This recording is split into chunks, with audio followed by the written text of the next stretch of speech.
ஆந்திர மாநிலம் புஷ்கர் திருவிழாவை ஒட்டி கோதாவரி நதியில் ஏராளமான மக்கள் புனித நீராடினர். 12 நாள் திருவிழாவில் 3வது நாளான இன்றும் ஏராளமான பொதுமக்கள் வந்த வண்ணமாக இருக்கின்றனர்.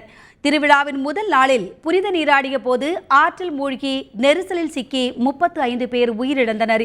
இதனைத் தொடர்ந்து அங்கு பலத்த பாதுகாப்பு ஏற்பாடுகள் செய்யப்பட்டுள்ளன. ஹெலிகாப்டர் கேமரா மூலமாக கண்காணிப்பு பணியும் தீவிரப்படுத்தப்பட்டுள்ளது. இதுகுறித்த கூடுதல் தகவல்களை அங்குள்ள எமது செய்தியாளர் எழிலரசனிடம் கேட்கலாம். எழில், சொல்லுங்க, கோதாவரி புஷ்கர் திருவிழாவை ஒட்டி எத்தகைய பாதுகாப்பு ஏற்பாடுகள் அங்கு செய்யப்பட்டிருக்கு? நிச்சயமாக, அதாவது 12 நாட்கள் நடக்கின்ற விழா முதல் நாளில் மட்டும் 25 லட்சம் பேர் வந்திருக்கிறார்கள். இன்று மூன்றாவது தினம், அதாவது 12 நாட்களில் மட்டும் 4 கோடி பேர் இந்த இடத்தில் வர இருக்கிறார்கள். முதல் நாள் அன்று இந்த கோதாவரி நதியில் ஆந்திர முதல்வர் இறங்கி குளிக்கும் பொழுது அவருடன் குளிக்க வேண்டும் என்ற ஆதங்கப்பட்டு சுமார் லட்சக்கணக்கான மக்கள் ஒரே நேரத்தில் இந்த கோதாவரி நதியில் இறங்கிய போது சுமார் 35க்கும் மேற்பட்டோர் உயிரிழந்திருக்கிறார்கள். இதனால் தற்பொழுது இன்று 3வது தினம் என்பதனால் பாதுகாப்பு என்பது கடுமையாக பலப்படுத்தப்பட்டிருக்கிறது என்றுதான் சொல்ல வேண்டும். தற்பொழுது அந்த கோர சம்பவத்தை அடுத்து தற்பொழுது கோதாவரி வழி அந்த நதி நெடுகிலும் கரையோரத்தில் மக்கள் அப்பட்டமாக அப்படியே நதிக்குள் இறங்கிவிடக்கூடாது என்பதற்காக நீச்சல் கற்ற வீரர்களை தற்போது பாதுகாப்புக்காக நிறுத்தியிருக்கிறார்கள். அந்த நேரடி காட்சிகளை நாம் பார்க்க முடிகிறது. அது மட்டுமல்ல, இன்று 3வது தினத்தில் மட்டும் அதிகமான மக்கள் தொகை வந்திருக்கிறார்கள். குறைந்தபட்சத்திற்கு சுமார் 35 லட்சம் பேர் இன்று வந்திருக்கக்கூடும் என்ற காவல்துறையினர் ஒரு தோராயமாக நமக்கு தெரிவித்திருக்கிறார்கள். அது மட்டுமல்ல, மக்கள் எங்கெல்லாம் அதிகமாக கூடுகிறார்கள் என்று பார்வையிடுவதற்காக கண்காணிப்பு கேமராக்கள் மூலம் அவர்கள் பாதுகாக்கப்பட்டுக் கொண்டிருக்கிறார்கள். தொடர்ந்து ஹெலிகாப்டர்களின் மூலமாக காவல்துறையினர் மக்களுடைய கூட்டத்தை கண்காணித்துக் கொண்டே இருக்கிறார்கள். எந்த இடத்தில் தள்ளுமுள்ளு அதிகமாக இருக்கிறது, மக்கள் அதிகமாக நெரிசல் எங்கு இருக்கிறது என்பதை பார்த்து மக்களை கலைத்து அனுப்புவது, அதே போல மக்களுடைய அந்த டென்சிட்டி, மக்களுடைய அந்த அடர்த்தியை குறைக்கும் வேலையில் காவல்துறை தொடர்ந்து ஈடுபட்டு கொண்டிருக்கிறார்கள். ஏனென்றால் மக்கள் ஒரே கூட்டமாக இறங்கும் பொழுதுதான் அது போன்ற ஒரு சம்பவம் நிகழ்ந்து இது போன்ற ஒரு கோர சம்பவம் நடந்திருக்கிறது. மீண்டும் அது போன்ற ஒரு சம்பவம் நடந்துவிடக்கூடாது என காவல்துறை கவனமாக இருக்கிறார்கள். அதே போல தமிழக சிறப்பு காவல் படையினர் தற்பொழுது வரவழைக்கப்பட்டிருக்கிறார்கள். அவர்களும் ஆந்திர காவல்துறையினருடன் இணைந்து அவர்களுடைய சிறப்பான பணியை செய்து கொண்டிருப்பதை நாம் பார்க்க முடிகிறது. அது மட்டுமல்ல, தமிழகத்திலிருந்து இங்க ஒரு தமிழ் குடும்பம் வந்திருக்கிறார்கள். அவர்கள் நம்மிடத்தில் கருத்துக்களை பகிர்ந்து கொள்வார்கள். சார், இந்த புஷ்கரை பத்தி நீங்க சொல்லுங்க. புஷ்கரம் 12 வருஷத்துக்கு ஒரு வாட்டி வரும். இந்த வாட்டி வந்திருக்கிற மகா புஷ்கரம் 144 வருஷத்துக்கு ஒரு வாட்டி வர்றது. அதுக்காக எங்கள் குடும்பத்தோடு நாங்கள் வந்திருக்கோம். இங்கே வந்துட்டு நாங்கள் இன்றைக்கி இங்கே குளிக்கிறதுக்காக வந்திருக்கோம்.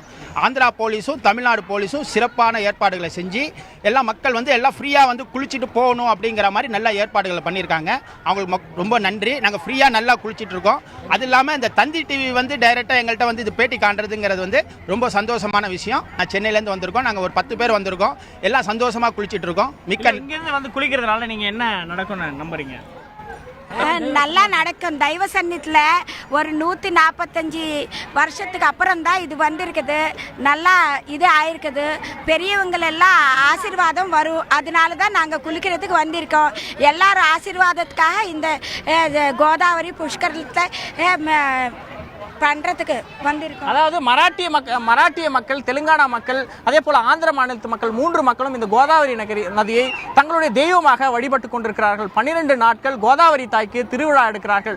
நமது தமிழ்நாட்டில் காவிரிக்கு எப்படி கும்பமேளா நிகழ்ச்சி நடத்துகிறோமோ, அதே போல வைகை நதிக்கு எப்படி கல்லழகரை ஆற்றில் இறக்கி வைகை நதியை தெய்வமாக வழிபடுகிறோமோ, அதே போலத்தான் ஆந்திர மக்கள், தெலுங்கானா மக்கள், மராட்டிய மக்கள் என 3 மாநிலத்து மக்களும் தற்பொழுது இந்த கோதாவரியை போற்றி புகழ்ந்து அவர்கள் தங்களுடைய ஆராதனையை செலுத்திக் கொண்டிருக்கிறார்கள். இப்படித்தான் இன்னும் 25ஆம் தேதி வரை மக்கள் கூட்டம் வர இருக்கிறது. 4 கோடி மக்கள் புனித நீராட இருக்கிறார்கள். இவர்களுடைய நீராடலுடைய முழு அர்த்தம் என்னவென்றால், இந்த இடத்தில் இந்த கோதாவரி நதியில் குரு பகவான் நேரடியாக பிரவேசிக்கிறார். அது மட்டுமல்ல, தேவதைகள் நீராடக்கூடிய தினங்கள் இந்த 12 நாட்கள். அப்பொழுது நாங்கள் தேவதைகளுடன் நீராடுகிறோம் என்பதனால் எங்களுடைய பாவங்கள், கர்மங்கள் அனைத்தும் தீர்ந்து விடுகிறது. அடுத்த 10-12 ஆண்டுகளுக்கு நாங்கள் செல்வ செழிப்போடு வாழ வேண்டும். எங்களுடைய 3 மாநிலத்தையும் இந்த கோதாவரி தாய் தான் எங்களுடைய செல்வ செழிப்பாக வைத்திருக்கிறார். எனவே இவள்தான் எங்களுடைய தாய் என்பதுதான் இந்த மக்களுடைய நம்பிக்கையும் அவர்களுடைய பூஜைக்கான காரணமாக இருக்கிறது. இப்படி தொடர்ந்து அவர்கள் பூஜைகளில் ஈடுபட்டு தொடர்ந்து நீராடி கொண்டிருக்கிறார்கள். லட்ச மக்கள் நீராடி கொண்டிருக்கிற காட்சிகளை நாம் பார்க்க முடிகிறது. கண்ணுக்கெட்டிய தொலைவில் கோதாவரி நதி எங்கெல்லாம் நீண்டு அகண்டு பாய்கிறதோ அந்த நதிக்கரைகளில் எல்லாம் இதே போன்ற மக்கள் வெள்ளத்தை நாம் தொடர்ந்து பார்க்க முடிகிறது. சௌதாமணி. எழில், அங்க நடக்கக்கூடிய அந்த புஷ்கர் திருவிழாவுக்கான முக்கியத்துவம் பத்தி சொல்லியிருந்தீங்க. இது மட்டும் இல்லாம இந்த திருவிழால பெண்கள் கூட்டம் அதிகமா இருக்கிறதுக்கான காரணம் என்ன? குறிப்பாக பெண்கள் அதிகமாக இந்த நதியில் நீராடுவதற்காக வருகிறார்கள். இதற்கு முக்கிய காரணம் என்னவென்றால் தமிழகத்தில் சொல்லப்படுகின்ற ஐதீகங்களைப் போலத்தான் இந்த 3 மாநிலங்களிலும் காணப்படுகிறது. அதாவது குறிப்பாக நதித்தாயில் இறங்கி நதியில் நீராடி புனித நீராடிவிட்டு தங்களுடைய கோரிக்கைகளை, நீண்ட நாள் அபிலாசைகளை நாங்கள் கோரிக்கையாக இந்த தாயிடத்தில் நாங்கள் பிரார்த்தித்துக் கொள்கிறோம். அப்பொழுது எங்களுடைய நீண்ட நாள் கனவுகள், நீண்ட நாளை ஆசைகள், எங்களுடைய பிரார்த்தனைகள் நிச்சயமாக நிறைவேறும் என்பதுதான். எங்களுக்கு திருமண பாக்கியம் வேண்டும் என்றாலும், குழந்தை பிறக்க வேண்டும் என்றாலும் இந்த நதியில் இறங்கி நாங்கள் பிரார்த்தித்து விட்டு சென்றவுடன் எங்களுக்கு நிச்சயமாக திருமண பாக்கியம் கிடைக்கிறது. எங்களுக்கு நீண்ட நாட்களாக குழந்தை பாக்கியம் இல்லாதவர்களுக்கு குழந்தை பிறக்கிறது என்று இவர்கள் நம்மிடத்தில் கருத்துக்களை சொல்லியிருக்கிறார்கள். அது மட்டுமல்ல, திருமணம் ஆக வேண்டும் என்று இந்த நதியில் இறங்கி அவர்கள் உண்மையிலேயே பிரார்த்தனை செய்யும் பட்சத்தில் அவர்கள் திருமணமாகி அவர்கள் குழந்தை பிறந்து அவர்கள் குழந்தைகளுடன் தற்பொழுது வந்து இந்த நதியில் நீராடுகின்ற இந்த நேரடியான சாட்சிகளை நாம் இந்த இடத்தில் பார்க்க முடிந்தது. இப்படி பல சிறப்பு அம்சங்களை நாட்டிற்கு, இந்த 3 மாநிலத்திற்கு செல்வ செழிப்பை மட்டுமல்ல, இந்த பெண்கள் கேட்டுக்கொள்கின்ற வரத்தை இந்த கோதாவரி தாய் அவர்களுக்கு வழங்குகிறாள் என்பதுதான் இந்த மிகப்பெரிய பிரம்மாண்டமான இந்த நீராடலுக்கான காரணமாக இருக்கிறது.